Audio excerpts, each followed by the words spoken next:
السلام عليكم ورحمة الله وبركاته. Bonjour tout le monde.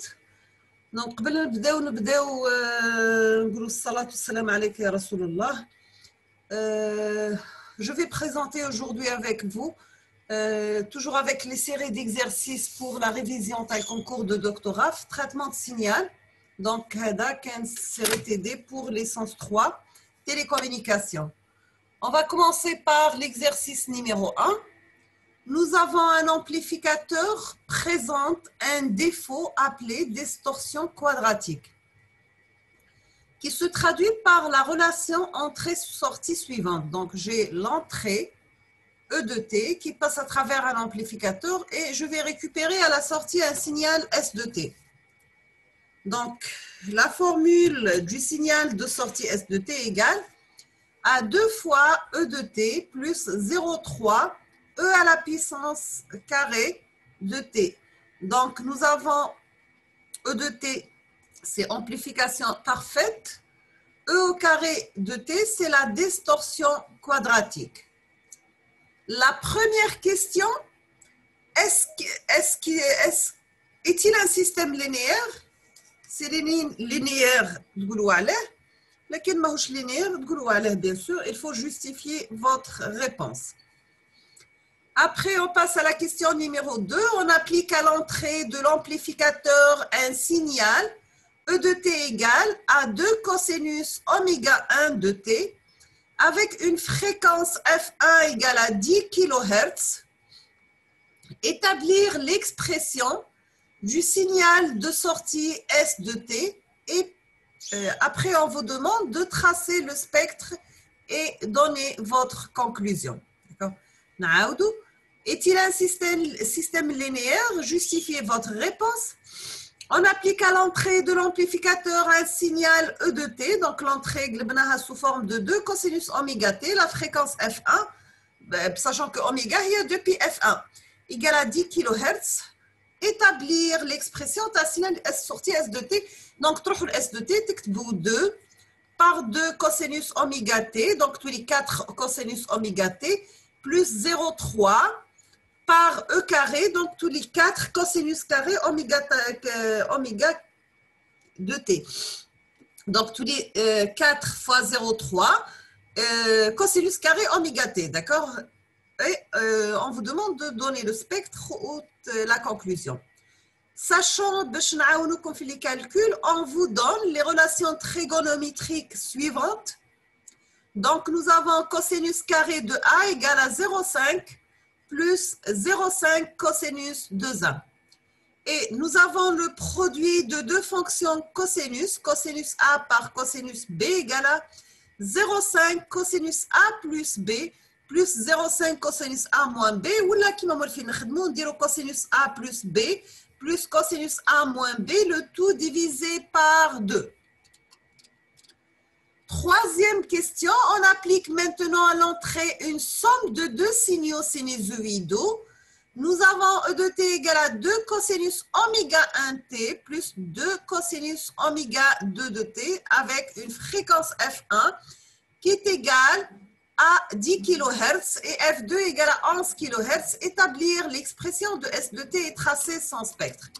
Bien sûr, il toujours la formule pour récupérer le signal S de T. Donc, tous les 2 fois 2 cosinus oméga T plus 2 cosinus oméga 2 plus 0,3 fois 2 cosinus oméga 1 plus 2 cosinus oméga 2, le tout au carré. D'accord? C'est simple ou... L'exercice numéro 2, nous avons un signal utile modulant X de T que nous voulons transmettre par modulation en amplitude AM. On vous donne le spectre de ce signal. Donc, nous avons X de F qui prend la valeur 1 pour F égale à 0, qui prend la valeur 0,75 pour F égale à plus ou moins 1 kg. Donc, là, on a le 1, d'accord, moins 1 kg. Qui est égal à la valeur 0,5 pour la fréquence égale à plus ou moins 2 kHz. Écrire l'expression du signal modulant X de T Nous avons deuxièmement la modulation d'amplitude nous donne une onde modulée de la forme AM de t égale à 5 fois 1 plus mx de t, le tout multiplié par cosinus de pi 10 à la puissance 5 fois t. Bien sûr, avec le facteur de modulation m qui est égal à 0,6. On vous demande de décomposer cette onde en série de Fourier et représenter son spectre. Troisièmement, à la réception, nous désirons la démoduler, c'est-à-dire retrouver x de t. Pour cela, nous réalisons les opérations suivantes. Donc, nous avons le signal d'entrée AM de t. On va faire un produit avec la fonction cosinus de pi 10 à la puissance 5 fois t. Donc, on aura à la sortie un signal A, à travers un filtre analogique, et bien sûr, on va récupérer à la sortie un signal de sortie, par exemple S de t. On vous demande de représenter graphiquement le spectre du signal, le point grand A. Deuxièmement, pour que la sortie nous donne le signal X de t, quel doit être le type du filtre analogique et sa fréquence de coupure. Donc, c'est très simple.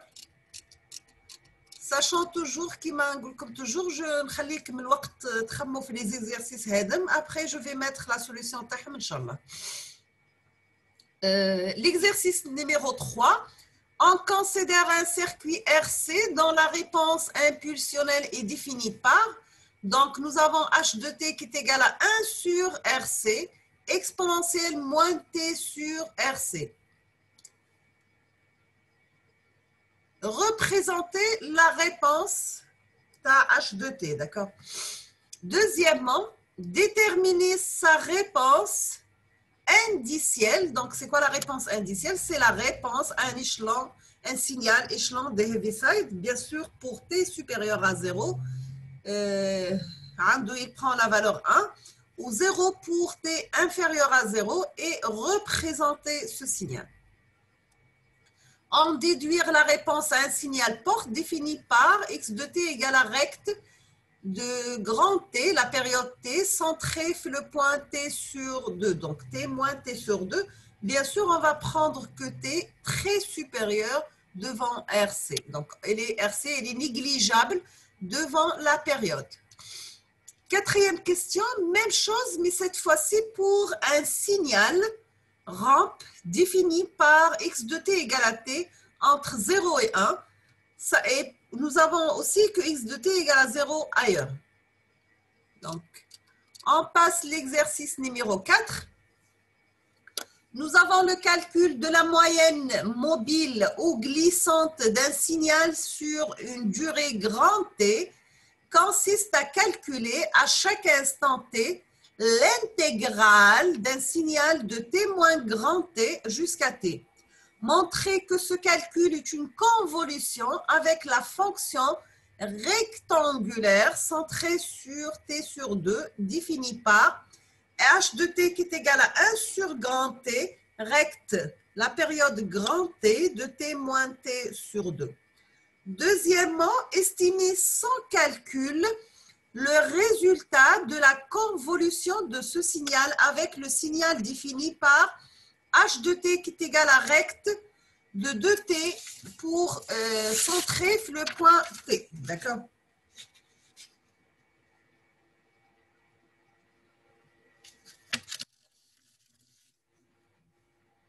Bien sûr, puis le démontrer par calcul. Donc, on vous demande de calculer la moyenne mobile ou bien glissante d'un signal sur une durée grand T consiste à calculer à chaque instant T l'intégrale d'un signal qui varie de T-1 jusqu'à grand T. Montrer que ce calcul est une convolution avec la fonction rectangulaire centrée sur T sur 2 définie par h de t qui est égal à 1 sur grand T, la fonction recte de t, t moins t sur 2.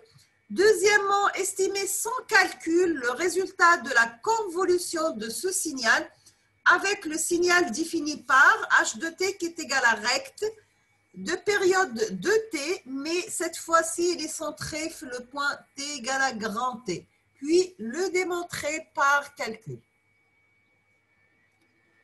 On passe l'exercice numéro 5. Donc, nous avons à partir de la propriété de translation fréquentielle de la transformée de Fourier et de la transformée de Fourier d'une impulsion de Dirac, on vous demande de déterminer la transformée du Fourier du signal exponentiel défini par S de t égale à exponentielle G de pi F0t.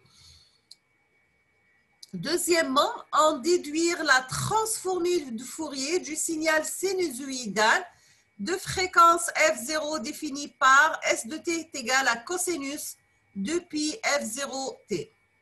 Troisièmement, on observe maintenant ce signal sur une durée finie, grand T, donc différente de la période du signal que l'on notera T0. En considérant que cette observation correspond à la multiplication du signal par un signal porte et en utilisant les propriétés de la transformée du Fourier et du produit de convolution, on vous demande de calculer sa transformée de Fourier. Quatrièmement, que faudrait-il faire pour que ce spectre se rapproche le plus possible de celui obtenu par la décomposition en série de Fourier? Cinquième question. On vous demande d'interpréter ces résultats du point de vue de compromis de précision temps-fréquence.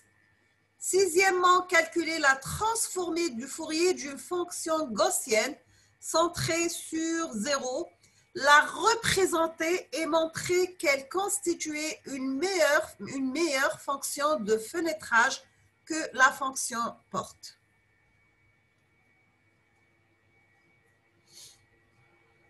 Maintenant, on passe l'exercice numéro 6.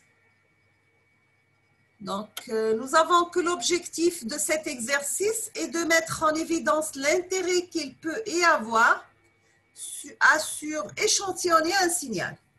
Nous avons pour la compréhension de cet intérêt, il faut savoir qu'un filtre analogique d'un ordre donné est plus coûteux à réaliser en pratique que son équivalent numérique.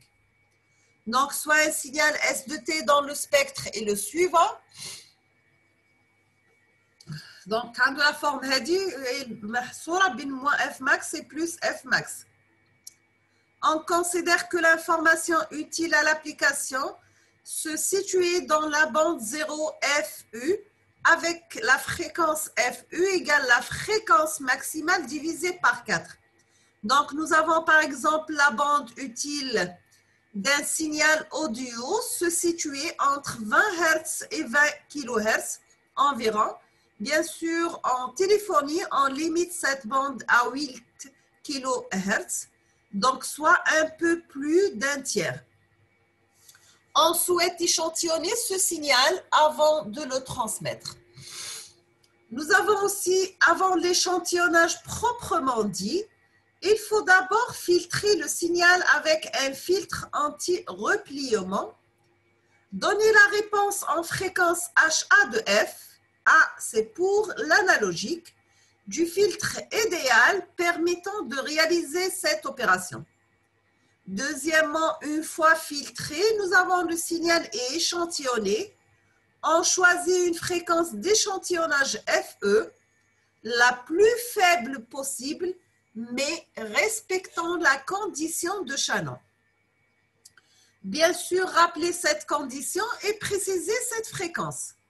Et représenter le spectre SF de F du signal filtré SF de T, puis le spectre SFE de F du signal échantillonné correspondant SFE de T en fonction de la fréquence.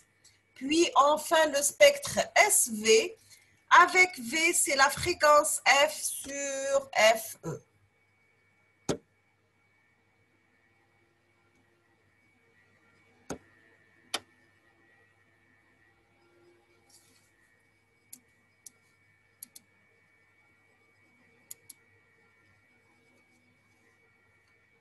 Donc, du signal, bien sûr, SK présent en sortie de l'échantillonneur.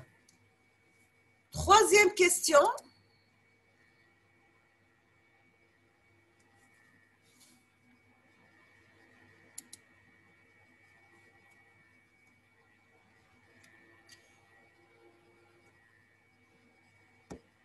Donc, j'ai essayé d'augmenter la qualité de texte pour que lisible. Troisième question, indiquez les difficultés de réaliser physiquement un tel système.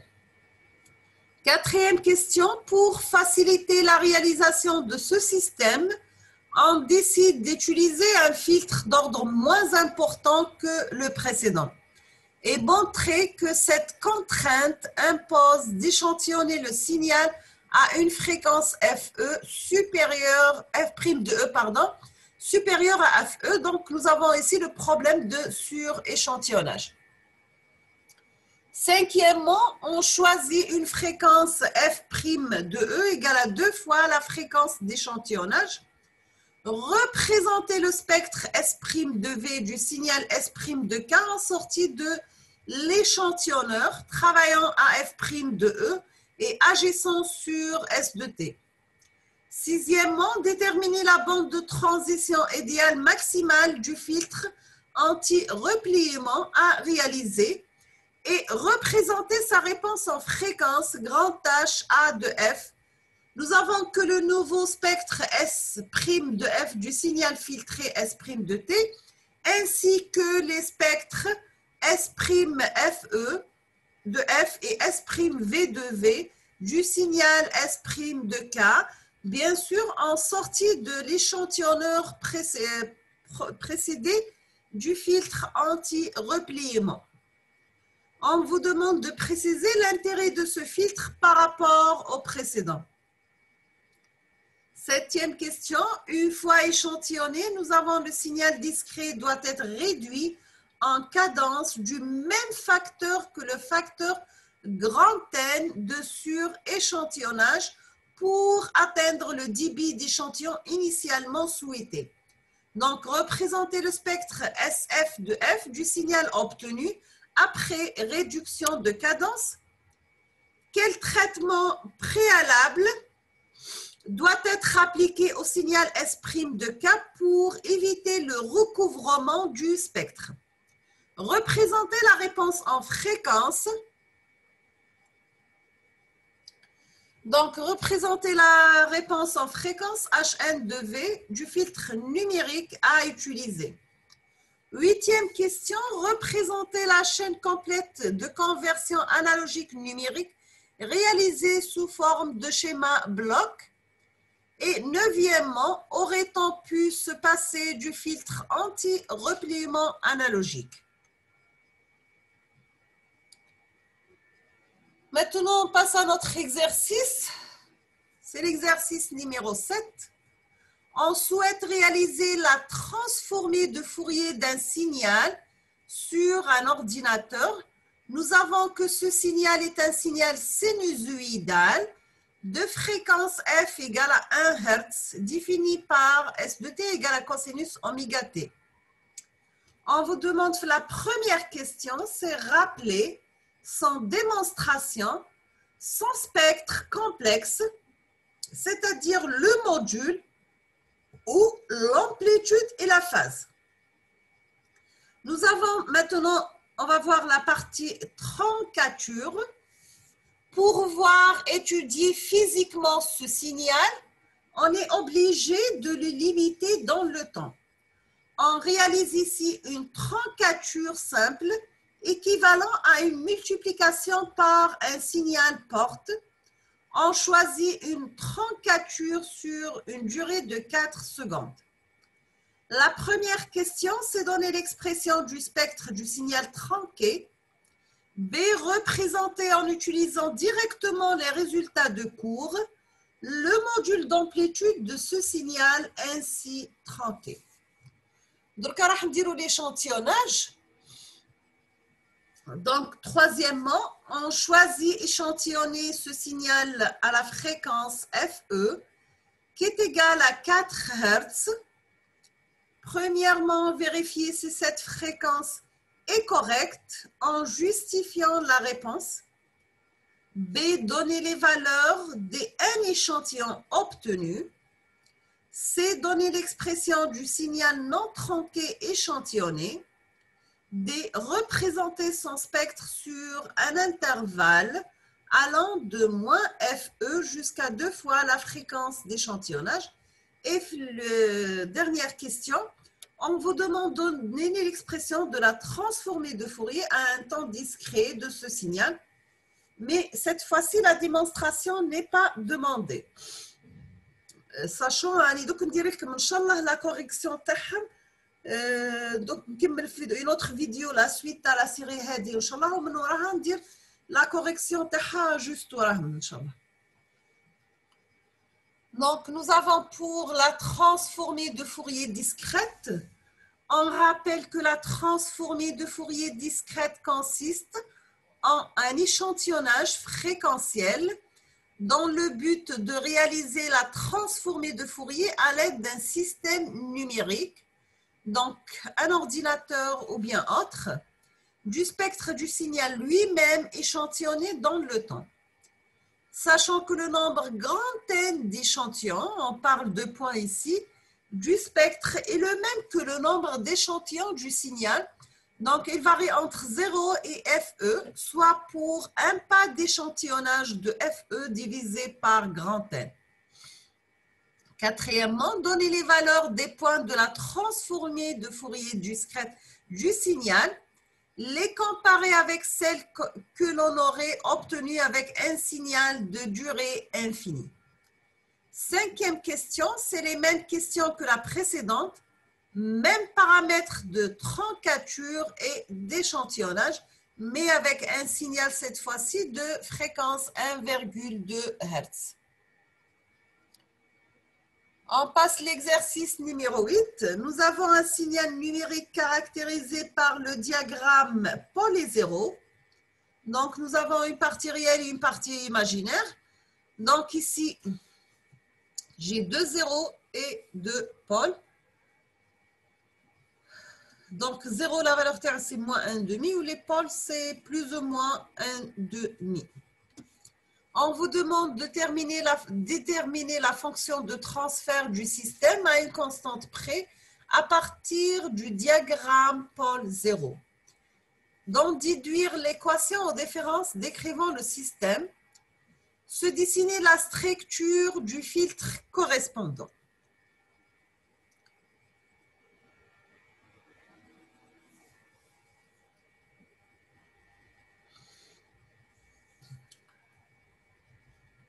Donc, nous avons l'exercice numéro 9, pardon, on va la vidéo là, ou la suite, nous dirons dans une autre vidéo à part,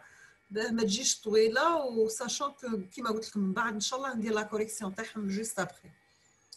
L'exercice numéro 9, établir les correspondances entre les diagrammes pôle 0 et les réponses en fréquence suivante et justifier votre choix. Donc, nous avons la figure diagramme numéro pôle 0, numéro 1, numéro 2, numéro 3, 4, 5, 6. Et la réponse fréquentielle, on dit 1, 2, 3, 4, 5, 5. Donc, par exemple, le diagramme correspond à cette figure. Celui-ci correspond à celle-ci. Et bien sûr, il faut justifier la réponse TAC, d'accord?